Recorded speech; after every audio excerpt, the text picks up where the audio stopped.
Hello, everybody, and welcome to another My Music. I hope you're all well, wherever you are, whatever you're doing.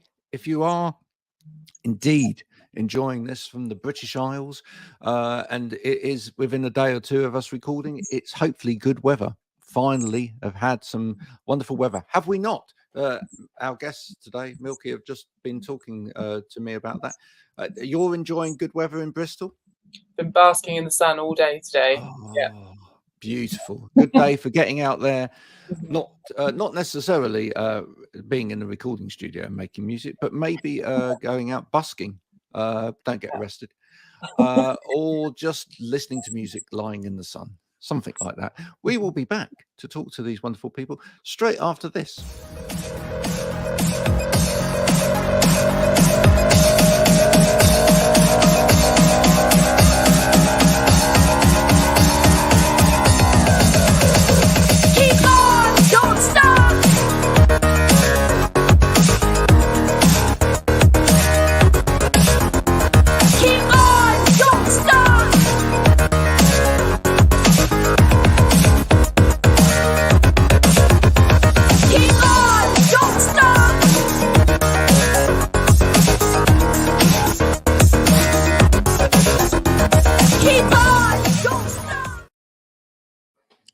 So, you live in Bristol, or you're based in Bristol. Which part of Bristol? So I am actually in the north of Bristol at the moment, but I've been here for 13 years and lived in literally every part of it. Oh, every part of it, yeah. I think so. Yeah, I think so. Yeah, Okay. I'm actually born and bred here, but I've always lived in the north, really. And actually, that's a lie. I lived central for like 4 years. I lived Central. I lived in the north, Bristol. You're now going to have a whole ton of people going, "No, Bristol's not north." That is definitely not the north. Mind you, I used to have that when I went to university in Sunderland, which is north, right? Oh, I think it's north. But when I was in Sunderland, there were people that lived further up from Sunderland that went, Sunderland's not north. The thing is with the north-south divide, it doesn't matter how far you go. I expect it does. I mean, I expect if you literally go to, the Wick or somewhere like that, they probably can't then say, oh, they're the northerners. But, it doesn't seem to matter how far you go up. There's always someone that's further south than you see. That's true. I'm so southern, I thought that Birmingham was the north when I was younger, which I was corrected. Yeah. Do give everybody your names and introduce yourself a little bit. Yeah, so I'm Millie. I am the lead singer, songwriter of Milkie, our band. Yeah, I'm Phoebe and I play bass and other instruments occasionally. I love that. I play bass and other instruments are available, and I sometimes hit them.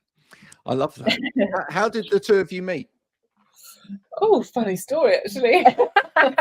So I worked for a long time at a music university, which is actually where we're sat at the moment. And you can hear the drums. You can hear it, yeah. Sorry. Yeah. Can you hear the drums, Fernando? Yes, I can. Turn it down. It's not well soundproofed. Yeah, so I met Phoebe when she came to study here, which was when? 2014. Okay, when you were a baby. And so for a long time, we just knew each other in that context. I was probably scary, work person. And then after you graduated, you came to work here, and then gradually kind of got to know each other over that time. And then you joined the band. Kind of, it was a bit stop-start, wasn't it, in the beginning? But we've probably been going properly for just over a year now. Wow. Yeah. There you go. It is a story, isn't it? Yeah. Mm. So the question is, when you were a student and you were teaching, you were a student, yeah? No, I was teaching. I've done all the jobs, and most recently I was the principal of it. Okay. Yeah. What sort of music were you making when you were a student there?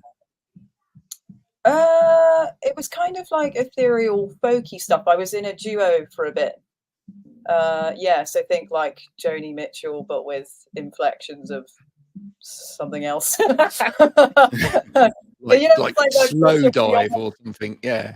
Exactly. Yeah. Cocteau Twins. That's my thing. Oh right, okay. Yeah, you were channeling your inner Robin Guthrie, etc. Yeah, I like love that. yeah, for sure. Yeah. Yeah, cool. So that sounds like fun. It's a good way of meeting people is to go to a music school or university or whatever, hang around long enough, and you'll probably just form a band. It will just happen. It's like growing mold, but in a nice, but a better thing than that. It's You know. true. The other members, we met them the same way as well. So Ben, who is our guitar player and producer, he teaches studio engineering production here. And then Kerry, our drummer, was a student, and now Phoebe's his boss. So yeah, it's all a very close little family. Wow, there you Yeah. go. So you know, no pissing out the side of the van as it's going down the motorway, because I'm going to tell people about that in the morning. I love that. Well, the great thing about that though is if you sort of, you know, develop a band around an institution like that, is that you can borrow equipment fairly readily. Yeah. It has been very useful, hasn't it? As long as you put it back, and obviously if you've got access to like recording facilities and you know, somebody in the band is a producer as well, then that's incredibly handy. It's been really, really great, because as we know, independent music is not making a lot of money at the moment, especially when you're starting out like we are really with this project. And we've been very fortunate to work with not only just the folks in our band, but other producers and people in this kind of community. And everyone helps each other out. So it really does help you keep your costs down and makes it doable, actually, in a way that it might not be if we didn't have these great people. It's amazing, actually. I mean, my son went to Cheltenham University to study film. And you know, when he was there, he was saying, "Oh, you know, the music students are so keen to get involved with the film students, because, you know, film students can make you a video, etc." And it all just kind of makes sense, doesn't it? Right? Yeah, it's just and yet when you know, I've been on here before and I've talked to some musicians and they've gone, "Oh yeah, I'm really desperate to make a video for this, but it just costs too much money." And I've gone, "Have you thought about students?" And they're like, "No, never even thought about it."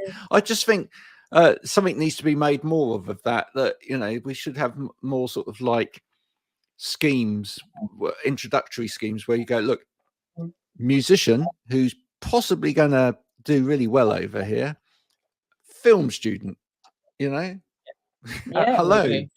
Yeah. Same with producers as well. You know, they need bands to produce, to hone their craft. So yeah, it works really well. Yeah, definitely well for us. No, that's brilliant. Now, listen, you also told me just before we came on there, which is a fabulous thing, and we will talk about your music. Don't worry, we will do that. But you mentioned that you grew up in and around where I am now, which is Chard. So, where were you actually in Chard itself, or no? So we were on the outskirts. So I don't know if you know that. I don't know if he still lives there, but Craig Charles used to live. Yes, he did. Yeah, I saw him in the high street once with a coffee in his hand. Yeah. So I was basically Craig Charles' next door neighbour until the age of 13. So we lived near Quicker St Thomas, near Wincham, and it was a wonderful, wild, free childhood. I come from a massive family, running around in the woods, hanging out with Craig Charles. Yeah, love that. So you basically, because there's where you're talking about, there's not a lot of places, right? So you would have literally have been his neighbour. Yeah. And did you study Red Wolf? Were you a Red Wolf fan? Did you, or were you not aware at all of? No, I did know he was famous, and I used to make my own Spice Girls t-shirts, so I'm of the Spice Girls generation. I used to make homemade little crop tops with Spice Girls written on, had the space buttons, and he told me that he knew the Spice Girls and that maybe one day I could meet them, and he lied. So Craig, Charles. Yeah, what are you doing? you know what? I'm gonna tag him now into this when it goes Yeah. out, with the fact that he lied, just Yeah. to see what kind of response we get. I think that's good. Have you? You need to put that in a song. I think that's a great lyric. Craig Yeah. Charles once lied to me. Da da da da da da da. Can't make that up. Yeah, I think that's, that's got real scope to it, hasn't it? Yeah. and then there'll probably be this massive like outpouring of other people went, yeah, and me as well. No, I'm sure. No, I'm sure. I'm sure. That's Actually, perhaps he didn't yeah. lie. Perhaps he didn't lie. Perhaps he just got busy and Yeah. forgot. Yeah. No, he Yeah. was a very lovely neighbour, and he had a very nice dog. I remember, I think, called Mr. Frosty. Yeah. Yeah, it was a bit of a dream, that part of my childhood. It was yeah, very fortunate. I love that. Did you used to go for walks in Wayford Wood as well? Wayford Wood, maybe, I don't That's just remember. nearby. It was a long time Yeah. ago now. It's a long We time lived ago. opposite a woods, so there was a lot of time spent in the woods. It's probably all there. And for folks, if you've never been to this part of the world, there's some of you may have remembered Noel Edmonds and an abomination called Mr. Blobby, who who lived at one point at Cricket St Thomas in what was it, Crinkly Bottom, wasn't it? Crinkly Bottom. It was called. Yeah. Oh, it My was so word. exciting. Yeah. I used to feel for the because it was actually a wildlife park at the same time. I used to feel for the animals because they must have been scared out of their life, right? I mean, it was bad enough coping with human beings, but to suddenly have like massive inflatable pink, I don't know, sausages with fludgy hands coming at you. I mean, it must have been terrifying. No wonder all of the animals left in him. I remember finding it a bit creepy as a child. Yeah, there was something off about Mr. Blobby. But it was yeah, it's a bit weird, isn't it? It's like a talking blancmange. We don't need that in our lives, really. No.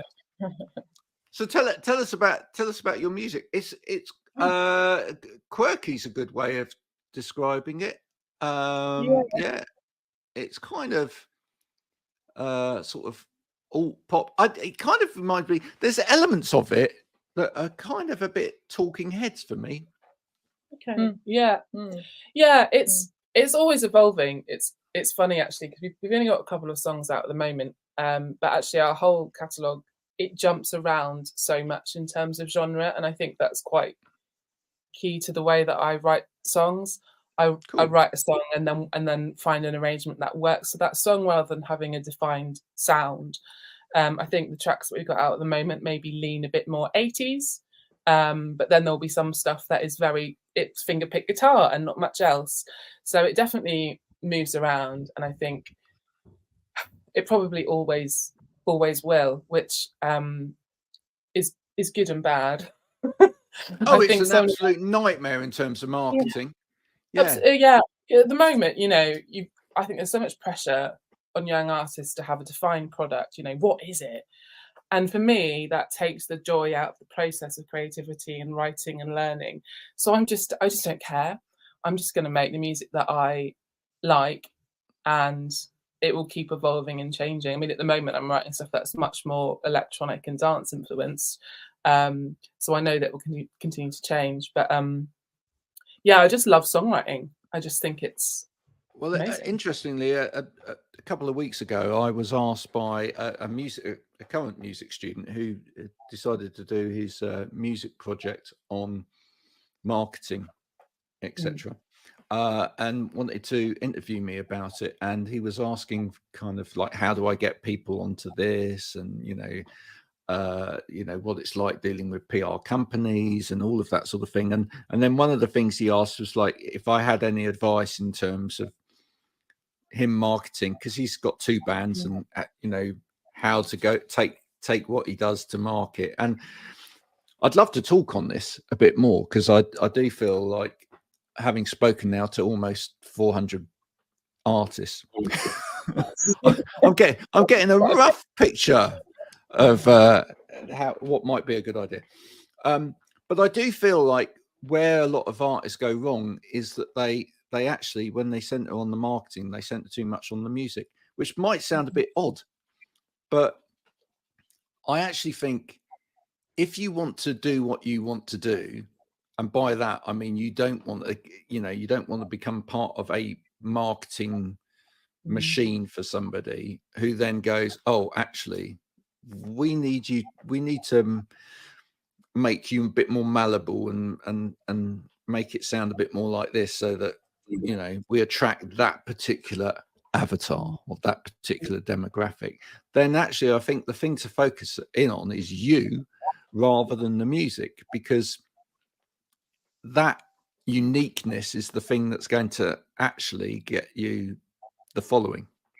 Yeah. It's the story, isn't it? And I think I said, we're quite a young, we're not young in terms of this iteration of the music. It's quite new, and I think we're just figuring out at the moment, and that story will come. I mean, I've got quite a strong identity in terms of like what I like about music, which spans across genre, and it's storytelling and lyrics, and like you said, just being a bit quirky and drawing from all these different influences. And I think that story will definitely come from that. But I guess because I'm not a youngster, I don't feel that pressure to have that straight away. Like, we can go and play loads of gigs and learn about who we are through that process. And probably in 6 months to 12 months time, we'll be much clearer on what that story is. But for the moment, I think we're just enjoying making stuff without restraint and boundary. And the other thing is be really creative as well, I think, in terms of not just the music, but everything else around the music. Yeah. I want to take you back in time to a time when I was a youngster, and the Inspiral Carpets came out. Do you remember the Inspiral Carpets? Yeah. And they just had, vaguely. Well, go and look it up afterwards. The Inspiral Carpets had the t-shirt of the summer, right? It was a cow, right? Yeah. With a certain slogan on it, cool as, right? And everybody wanted that t-shirt. And it's just sometimes I think that's it as well. I think sometimes it's just like come up with I love that stuff. I mean, we've done a few things for our different shows, haven't we? We've made like hand like little matchbox with the lyrics in, or we've done tattoos, lyric books, and I really love that kind of like tangible, collectible thing with music. We might not be making vinyl yet, but I still like the idea of building this world around the music. And I make clothes as well, so when I have enough time, I want to bring that into it too, and make everyone costumes. Yes, I saw you testing the tattoos on one of your Instagrams. Did you ever recover from the process, from the experience of that? Incredibly difficult to get off, so well worth your money. Brilliant. You might as well not bother with real ones, because they'll stick to you forever. Fantastic. So if you're at school, kids, and you really are a bit of a rebel, I should suggest you get into Milkie and go to a gig and get some tattoos. Your mum and dad are going to be absolutely livid with you for the next week, but that's a great thing, right? Yeah, absolutely. I gotta say, I quite enjoyed the face tattoos. A good 5 minutes I was thinking about it there. Face tattoos are even better, aren't they? Face tattoos are even better. Oh, you should actually do something like I had the Deep Blue on a month or so ago, and actually I quite liked one of their ideas. What they were doing was they had a little bit of kind of rivalry going within the band, in terms of like audience reaction to each of them. So they decided to get, like, for their next tour, they're going to have stamps with faces of each of the band members, and then they're going to tot up who asked for who, and have a winner. Yeah. I like that a lot. Yeah. I think it's that kind of creativeness that goes beyond the music that kind of really sets people apart, and actually, but also I think in a way it brings your audience closer to you as well, because it's kind of part of creating part of an experience, as you say, creating a bit of a world around the music as well. I think that's a lovely thing to do. Yeah. So if you could go out there at the moment and get a sort of support gig with anybody, who would that be? Who would be the dream? You might have a different idea. I love, well, Jockstrap's not going to work, is it? Is it going to work? Yeah, absolutely. Maybe with the new stuff that we're doing. Yeah, no, we totally would. Yeah, we love Jockstrap. Don't know if you know Jockstrap. Yeah, Again, I do. Yeah. They span genre so effortlessly, incorporate so many aspects of popular music and classical music. I think they're actually genius. Caroline Rose. I watched their they played Glastonbury last year. Yeah.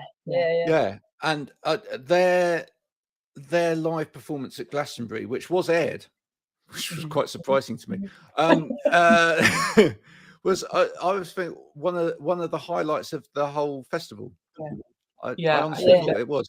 It was just so bizarre. It was brilliant. There was a horse involved at one point. I love that. I love those ebbs and flows. I think that's what I really enjoy about live music, is when you're taken on that journey. And I love to see a band that can make me laugh, cry, dance, and they can do all of that, and it feels effortless. And yeah, Caroline Rose is another one that we both love. She's put out albums for a few years. Her recent one is just astounding, and I went to Berlin to see her. And again, she just takes you on this massive emotional journey, and that is what I love about songwriting, is just being totally in someone's world. So I think, no, definitely. Anyone else for you? No. We've got quite similar takes, I'm definitely joint on that. Yeah, 100%. Yeah. What about Yard Act as well? I could see you maybe doing something around the Yard Act. I feel like I like the way that they kind of, there's a bit of spoken element in there as well, but I feel like they're kind of pushing boundaries as well. I quite like the way that they work a crowd. I think that you could probably help build that up for them. That's brilliant. Jockstrap, if you're listening, by the way, this is your new support band for next year. Okay, if you'd just like to take note now. It's very reasonable rates, and great t-shirts, which aren't ready yet, but there's great tattoos. Yeah, we've got some good t-shirt ideas. They're coming. Fantastic. See, it's like a package. You just don't, you can take it on the road every night with you, and it will just open up and become like a wonderful flower. There you go. What's the great ambition for Milkie? Yeah, well, I think the big question. Boom.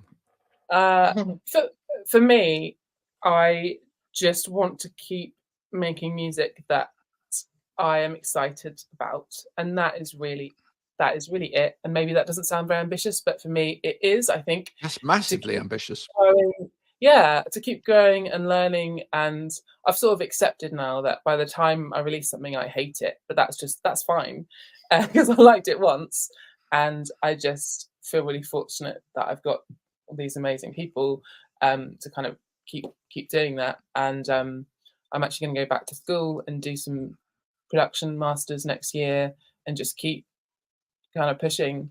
And we'd like to actually tour, wouldn't we? We're doing a few shows outside of Bristol, and we want to keep doing that. So I think I'd like to get to a point where we are making records, because I think I do have this tendency to have phases of songwriting where I'll go through a few months of writing guitar-based music, and then I'll want to write synth-based music, and that would work better if we are able to make records for each of those phases, like an EP for each.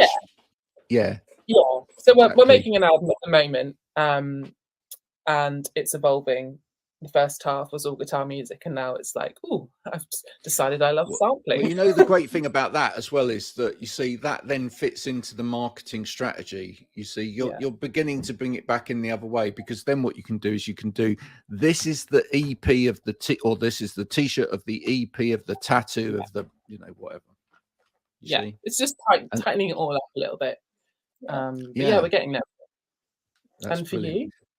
Yeah, for me. Oh God, I've lost the question. What the ambition is? Yeah. The great Well, ambition, I mean, well, I guess it would be similar though, because I am mainly just a musician in this band, but I guess supporting the Milkie dream. the Milky dream, not the Milky Way. I was going to say that, but I thought, does that sound weird? No. Well, the thing is, like, I have always wanted to do music, and I am really passionate about Millie's songwriting and stuff, and I love this project. So just to see it forward and see it like get the stuff out is kind of the dream, really. Yeah, it's amazing having Phoebe around, not only for her musicianship skills, but she is my actual hype woman. And I'm like, oh, I don't know about this, or I can't do it, and I get my little artist, like, your rubbish voice, which we all have. She's there going, shut up, this is great. And it's such a nice energy to have around, because before this band, aside from my other band, which is more like a joke thing, it's my songwriting has always been a very like isolated thing. And I've played in bands, but it's very much been like mine, and not really let a lot of other people in. So it's been really nice to finally find people that a perfect balance between like letting me do what I want to do, but also like bringing their own stuff to it. Now, listen, it's been a pleasure talking to you today, but I have got one last question before you both go, which is, have you managed to make Harry Enfield a fan? No, but how do we do this? Duh! It's Graham here. I'm interrupting my own interview with the wonderful Milkie to tell you, the viewer, the listener, that in the next bit, I make a complete blunder. I say that Milkie is something that Harry Enfield used to say. Actually, I got it completely wrong. It was a Punt and Dennis stroke Mary Whitehouse experience thing, and what an idiot. But sometimes when you get to 52 years of age, you do make mistakes. So apologies, listen to the next section, but actually it is not Harry Enfield. It is in fact Punt and Dennis. Oh, Milkie. You can go back to the interview now. Thank you for watching this little bit. Do you know why I'm asking that question? No. No, a cultural reference we don't get. Coming closer, because otherwise people might hear. Harry Enfield very famously, and once you go and start searching for this on the interweb after this, you'll discover this, right? Had a character who was massive throughout, I think, probably the 80s. It's difficult when you get to 52 to remember what era it was. And his character used to say, Milkie, all the time, right? And no joke whatsoever. And if you could get this for you, if you could get Harry Enfield to say that for you at the front of a video, you will just go bonkers. Okay, right, we'll get on that. Challenge accepted. Yes, right. Definitely. If anybody out there knows Harry Enfield or can actually put these wonderful people in touch with Harry Enfield to make this happen, maybe Craig Charles can. Maybe. Well, Craig Charles would. Yeah, Craig Charles is of the same era, so as Harry Enfield. But seriously, I don't know. You could probably just start by lifting it, the bit of video of him going Milkie, and then go into and then just see if you can make it go viral. But that would be brilliant. All right. Someone said to me earlier this week, only takes one video to go viral, and then that's it, isn't it? Really, these days. There we go. Yeah. Folks, if you're in and around Bristol and you see the wonderful Milkie walking around, do go and say hello. Do go and check out their music now. That'd be brilliant. We're also in Southampton this week. I don't know when this will go out, but this Friday, and Cardiff next Friday. anyone is shopping, on. not actually doing anything else, but Anyway, yeah, this or is actually fun. And and actually playing some music. So yeah, do go and say hello, and do go and check out the music now. Do go and you know, if you do go to a gig, do go and pick up a set of the tattoos. See where you can put it most embarrassingly on somebody's head or something like that, and you know, and cause controversy for the next week wherever we you have work. a bum pic, haven't we? Yeah. Yeah. Someone's put one on their bum and sent us a picture. Oh, that's nice, isn't it? How lovely. How lovely. It's amazing what some people do, isn't it? Just to potentially get famous. Until next time, thanks to Milkie, the guest today, for coming and joining us. This has been My Music. If you've enjoyed this, then please do go and share it amongst your network and people that you know. If you've not enjoyed this at all, 29 minutes, 55 seconds of your time wasted. Sorry. You can get it back, though. That's the good news. You can go into your local charity shop with a bag of CDs that you don't listen to, and exchange it for a Spice doll. And that will save you that time. You'll feel like you've really got part of your life back. All right. There's your tip for you. Until next time.